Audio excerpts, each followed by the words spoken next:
창의적 체험 활동에 대해서 말씀드리겠습니다. 요즘 사회적 거리두기 때문에 코로나 바이러스 확산으로 사회적 거리를 두고 있는 단계여서 학사들과 함께 바깥으로 나가서 외부 활동, 창의적 체험 활동을 하기는 쉽지 않은 상황인 것 같아요. 그럼에도 불구하고 이번에 원래라면 1학기 때 서너 번, 2학기 때 또 몇 번의 바깥 활동이 있었을 테지만 얼마 전에 처음 창의적 체험 활동을 밖으로 나가 보았습니다. 나무 인문학과 접목해서 나무와 함께한 수업, 나무로 소품 만들기 수업을 진행을 했었는데요.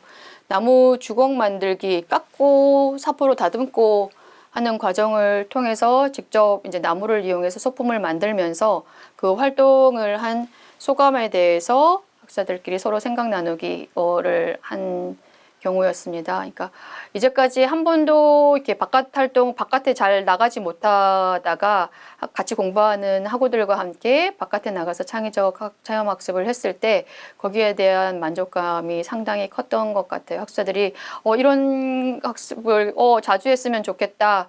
학교에 가가지고 수업을 하는 것도 물론 안 하는 것보다는 훨씬 더 좋지만 그래도 이렇게 바깥바람 쐬면서 그래도 글자로 하는 수업 이외에 다른 활동으로 자기 생각이나 그리고 생각을 표현하고 활동을 할 수 있어서 너무 좋았다. 그리고 선생님하고 이렇게 수업적인 수업 외적으로 좀 더 친해질 수 있는 시간이 되었다라고 해서 만족감이 참 큰 활동이었던 것 같습니다. 그리고 생각 나누기 활동을 한 다음에 그 결과물들을 가지고 집으로 돌아가셨는데요. 그러니까 이러한 창의적 학습 활동을 해가지고 반드시 이걸로 끝나는 게 아니고 중요한 것은 소감 나누기, 생각 나누기를 하시는 것 같습니다. 그리고 거기에 대해서 내가 어떤 활동을 했고 거기에 대해서 생각을 정리해서 남 앞에서 말할 수 있다. 이것 또한 상당히 중요한 학습인 것 같고요. 그리고 그거에 대한 기록은 집에 가셔서 그걸로 학습지에다 써오게 하시면 다음에 포트폴리오로 활용을 하실 수 있을 것 같습니다. 그리고 사회적 거리두기 때문에 바깥에서 할 수 있는 창의적 활동을 못한다 할지라도 걱정을 하실 필요가 없는 게 저희가 교실 내에서 교과서의 창의적 체험 학습이 쉼터로 명명이 되어서 차시로 이렇게 인정이 되기 때문에 교과서에 있는 창의적 체험 학습 활동을 그대로 하신 후에 거기에 대한 소감문이나 거기에 대한 확인 과정의 학습 결과물들을 포트폴리오로 작성을 해 놓으신다면 수업 차시로 인정이 되는 부분이어서 굳이 바깥에 나가서 창의적 학습을 해야 된다라고 생각하시지는 않으셔도 될 것 같습니다. 저희 같은 경우에는 이렇게 명함 만들기를 해보면서 창의적 체험 활동 시간을 이용을 했었는데요. 자신의 모습을 그림으로 그려보고 그리고 이름, 나이, 사는 곳, 취미, 성격, 관심거리, 나의 장점과 단점, 자랑하고 싶은 점에 대해서 글로 표현을 해보는 시간을 가지고 그리고 자기가 글로 표현한 것을 나와서 발표를 해보는 시간을 가졌습니다. 그러니까 지혜나무 초등 3단계 같은 경우에 가장 중점적인 학습 목표 중에 하나가 자신의 생각이나 느낌을 글로 표현할 수 있다. 그죠? 글이나 말로 표현할 수 있다이기 때문에 이거 역시 학습 목표에 준하는 상당히 중요한 학습 활동 중에 하나였던 것 같습니다. 이분 같은 경우에는 글을 쓰실 때 나름 이제 글을 쓰시는 것에 조금 익숙해지셔서 단문형의 문장이 아니고 접속사를 이용해서 나는 조금 내성적이다. 그러나 곧 친해지면 무지 활발한 성격이다. 라고 접속사를 이용해서 복문으로 작성을 하셨어요. 예. 이분 같은 경우에는 이렇게 글을 어휘의 확장을 통해서 자기 생각을 좀 더 길게 표현을 하실 수 있는 수준의 학습자였지만 그렇지 않은 학습자들도 많이 계십니다. 그래서 선생님들께서 될 수 있으면 단답형이 아니고 짧은 문장이라도 문장으로 글을 쓸 수 있도록 자꾸 유도를 하시되 그걸 너무 강압적으로 요구를 하시지는 않으셨으면 좋겠습니다. 그 자체가 학습자들에게는 스트레스가 되어서 생각할 부담이 되어서 학습 활동을 이어가시는데 어려움을 느끼실 수가 있거든요. 그래서 선생님들께서 진행을 하실 때 조금씩 자극은 주시되 조금 스트레스가 될 정도라면 학습자가 쓰시는 것을 인정해 주시고 넘어가시는 것도 괜찮을 것 같습니다.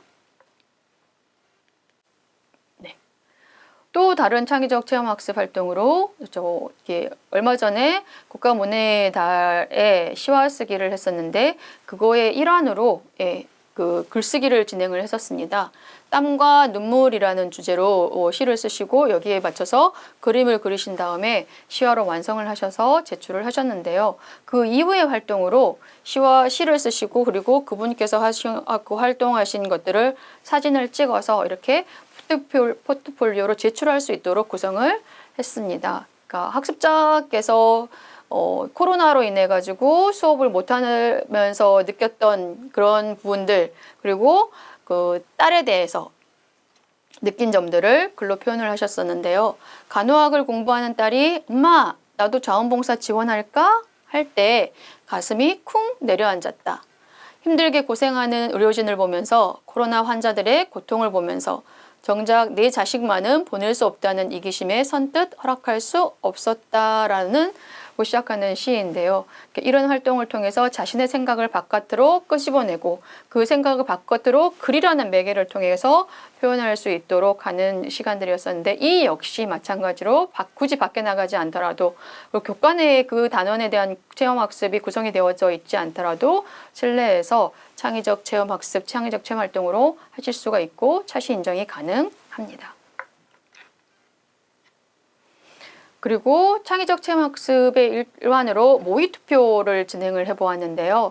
그러니까 반장 선거는 학기 초에 이미 했지만 그 모의투표를 하는 과정에 있어서 내가 만약 반장이 된다면이라고 해서 먼저 일단 입후보자를 선정을 하고 그리고 나와서 내가 반장이 되면 어떤 일을 하겠다, 우리 반을 위해서 어떤 봉사를 하겠다라고 자신의 포부를 밝히신 다음에 그 다음에 그걸 들은 학습자들께서 그 다음에 모의투표함에 가셔가지고 명부를 작성하시고 투표를 하시는 과정까지 그 창의적 체험 활동으로 그 체험을 해보았습니다.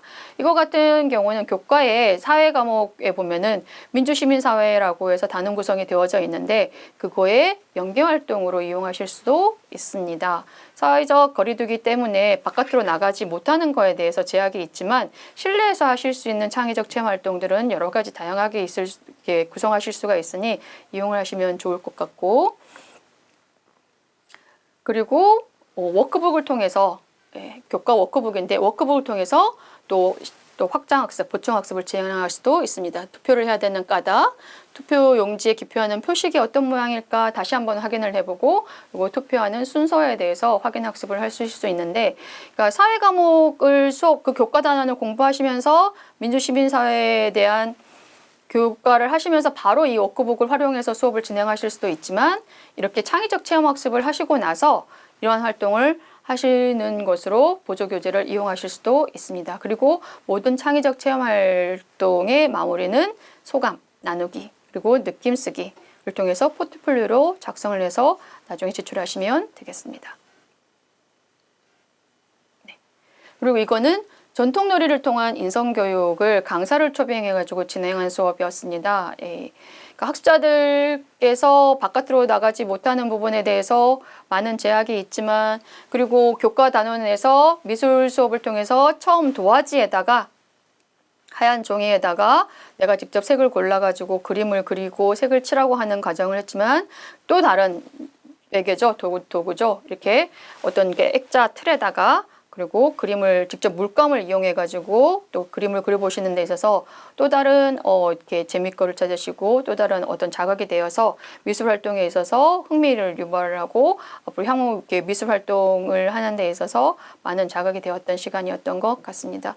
창의적 체험학습 활동 같은 경우에는 그러니까 이렇게 선생님들께서 이렇게 뭔가를 기획을 하시고 계획하셔가지고 구성을 하실 수도 있지만 교과 단원에 있는 교과에 구성이 되어 탑재가 되어 있는 창의적 체험 활동을 그대로 수행을 하셔도 됩니다. 그러니까 선생님들께서 따로 별도로 어떤 수업 자료 어떤 걸 마련하지 않으시고 교과서를 이용해서 창의적 체험 학습을 할 수 있도록 단원 구성이 되어져 있기 때문에 거기에 대한 부담 없이 또 특별히 이러한 것들 누구를 교실로 불러서 초빙을 해서 수업을 진행하기 어렵고 바깥에 나가서 수업이 진행하기 어려우시다면 교과서에 있는 제시되어 있는 창의적 체험 활동을 통해서 학습을 하시고 거기에 대해서 학습 결과물을 이렇게 남겨놓으시고 포트폴리오를 작성해서 제출을 하시면 수업 차시로 인정이 되기 때문에 창의적 체험 활동에 있어서 부담은 가지시지 않으셔도 될 것 같습니다.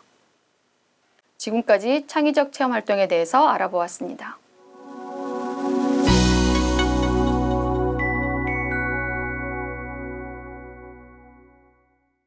3단계 과목별 평가에 대해서 알아보겠습니다.